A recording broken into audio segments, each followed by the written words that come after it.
জ্বলন্ত আগুন ধরে রাখার মতো হবে। ওই সময় যদি তোমরা কেউ আমার সুন্নতের উপর অটল থাকতে পারো, আমার মৃত সুন্নতকে আবার জীবিত করতে পারো, তাহলে 50 জন শহীদ সাহাবীর নেকি পাবে ইনশাআল্লাহ। এরা সমাজ পরিবর্তনকারী মানুষ।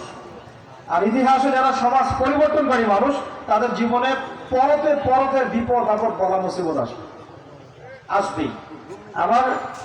আমার ছোট্ট গবেষণায় 4টা ক্ষেত্র থেকে আসতে পারে যখন আপনি হকের উপর থাকবেন। 1 নাম্বার, প্রথম বাধা চলে আসবে পরিবার থেকে। কোথেকে? পরিবার। আপনি গতানুগতিক মুসলিম হলে আপনি সব জায়গায় পার পেয়ে যাবেন, কিন্তু যদি একটু কঠোরতা প্রয়োগ করেন যে আমি একদম কোরআন সুন্নাহ 100% ফলো করতে চাই, আমি এমন না যে নামাজও পড়ি সুদও খাবো, এমন হবো না। আমি নামাজও পড়বো, সুদও খাবো না, আমি রোজাও রাখবো, আমি যাকাতও দিব, আমি হজ উমরাও করবো, আল্লাহর বিধানের প্রতি শ্রদ্ধাশীল থাকবো, চেষ্টা করবো ইসলামটা প্রচার করার প্রতিষ্ঠার চেষ্টা করবো। তখন আপনার প্রথম বাধা আসবে পরিবার থেকে। দাড়ি রাখছো কেন? দাড়ি রাখলে তোমাকে এরকম লাগে। হ্যাঁ, তুমি টাকলুর উপরে কাপড় কেন পরছো? পড়লে তোমাকে অমন লাগে। আগে তো গিটার বাজাইতা, আগে তো গান গাইতা, আগে মেয়ে নিয়ে থাকতা, ভালো ছিল। এখন কেন সারাদিন বই নিয়ে পড়ে থাকো, ইসলামিক বই নিয়ে পড়ে থাকো, নামাজ নিয়ে পড়ে থাকো? হ্যাঁ, কি পরিবর্তন হলো! বাবা মা টেনশন, এখন পিতা মাতার টেনশন। কেউ কেউ এরকম অ্যাডভার্টাইজ বানিয়ে টিভিতে দেখাচ্ছে, এগুলা দেখেন নাই? আগে ছেলে ভালো ছিল, হঠাৎ করে কি পরিবর্তন হয়ে গেল। হ্যাঁ, সুবহানাল্লাহ।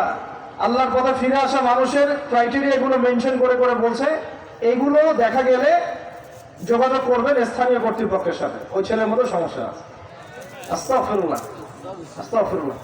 একজন ব্যক্তি গিটার বাজাতো, গান গাইতো, মাদকের সাথে ছিল, মেয়ে নিয়ে ফুর্তি করতো, সেখান থেকে এসে সে নামাজ পড়ছে, এই জন্য কি সে জঙ্গি হয়ে যাবে? এখন সে মাশাআল্লাহ কোরআন তেলাওয়াত করছে, কোরআন বোঝার চেষ্টা করছে, আলেম ওলামার কাছে গিয়ে পরামর্শ করছে, হাদিস পড়ছে, এই জন্য কি সে জঙ্গি হয়ে গেছে? পশ্চিমারা যা গিলায় আমরা তাই গিলি। পশ্চিমারা যা গিলায় আমরা তাই গিলবো কেন? ওদের কাছে কিসের জ্ঞান আছে? পশ্চিমাদের কাছে কোরআনের জ্ঞান আছে, হাদিসের জ্ঞান আছে? ও সিলেক্ট করে দিবে যে কোনটা জিহাদ আর কোনটা জঙ্গিবাদ? আশ্চর্যকর ব্যাপার। কোরআন এবং সুন্নাহর চর্চা যদি মুসলিমরা করে, তাহলে কি তারা সন্ত্রাসী হয়ে যাবে? ওরা তো চাইবেই যেন আমরা এই কাজগুলো না করি। ওরা তো চাইবেই যাতে আমরা কোরআন সুন্নাহর চর্চা না করি। ওরা যা বলে সেই ভাষায় আমরা কথা বলা শুরু করেছি।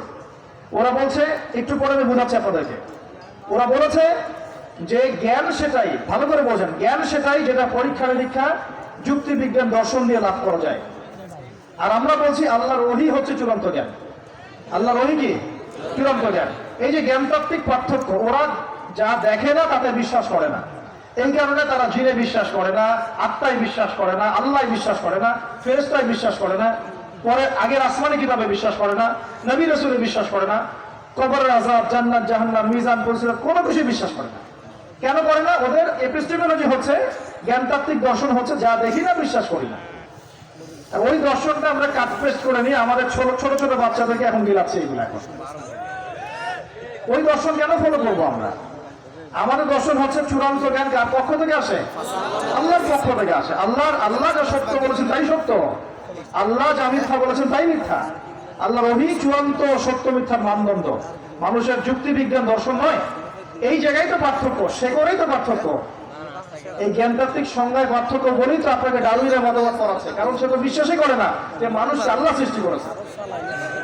আর আমরা বিশ্বাস করি আদম আলাইহিস সালামকে সৃষ্টি করেছেন কে? অতএব এই মতবাদের আমাদের কোনো প্রয়োজন নাই, কারণ আমরা তো জানি কোরআনে আল্লাহ পাক এটা বলেছেন। যে জানে না, যার কাছে কোরআন নাই, যার কাছে হাদিস নাই, তার ওই মতবাদের প্রয়োজন আছে, আমার তো নাই।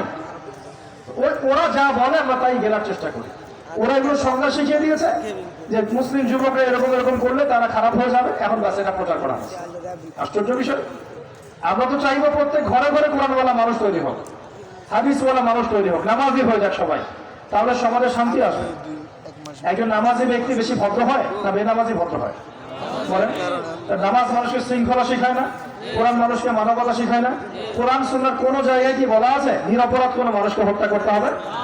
বরং আমি তো একটা আয়াত বললাম, কেউ যদি একজন মানুষের জীবন বাঁচায়, সূরা মাইদা আল্লাহ পাক বলছেন, কেউ যদি একজন মানুষের জীবন বাঁচায়, সে যেন পুরো মানব জাতিকে বাঁচালো, বলি আলহামদুলিল্লাহ। আর কেউ যদি কোন মানুষকে অন্যায়ভাবে হত্যা করে, সে যেন পুরো মানব জাতিকে হত্যা করে।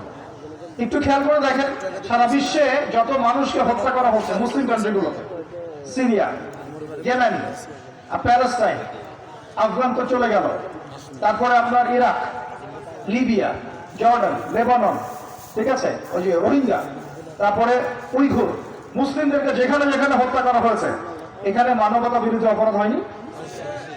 এটাকে সন্ত্রাসবাদ বলা যায় না? এটা ওদের জঙ্গিবাদ নয় কি? তাহলে প্রকৃত অর্থে সন্ত্রাসী এবং জঙ্গি কারা? মুসলিমরা না ওরা? যখন নিরপরাধ মাসুম বাচ্চাদেরকে বোম মেরে হত্যা করা হয়, মা বোনদেরকে ইজ্জত নষ্ট করা হয়, আমাদের মুসলিম ভাইদেরকে পাখির মতো গুলি করে হত্যা করা হয়, তখন এই মতামত থাকে না? তো এদের কাছ থেকে আমাদেরকে শিখতে হবে কোনটা ন্যায় কোনটা অন্যায়। এগুলো চলতে থাক, কিন্তু এই চলা ইনশাআল্লাহ তাআলা বেশি দিন সাস্টেইন করবে না ইনশাআল্লাহ। কারণ আমরা শেষ জামানার ছাত্র, আমরা জানি যে এই জুলুম ইনশাআল্লাহ তাআলা এই বিশ্বের বেশি দিন থাকবে না ইনশাআল্লাহ। অচিরে আল্লাহ রাব্বুল আলামিন এমন প্রজন্ম আনবেন, এমন নেতা আনবেন যাকে আল্লাহ পাক বলেছেন তার নাম হবে মাহদি, এবং তার নাম মুহাম্মদ, তার টাইটেল মাহদি। বাবার নাম আব্দুল্লাহ, মায়ের নাম আমিনা। মুহাম্মদ সাল্লাল্লাহু আলাইহি ওয়াসাল্লামের বংশধর থেকে একজন। তার সাথে আল্লাহ ঈসা আলাইহিস সালামকে পাঠাবেন।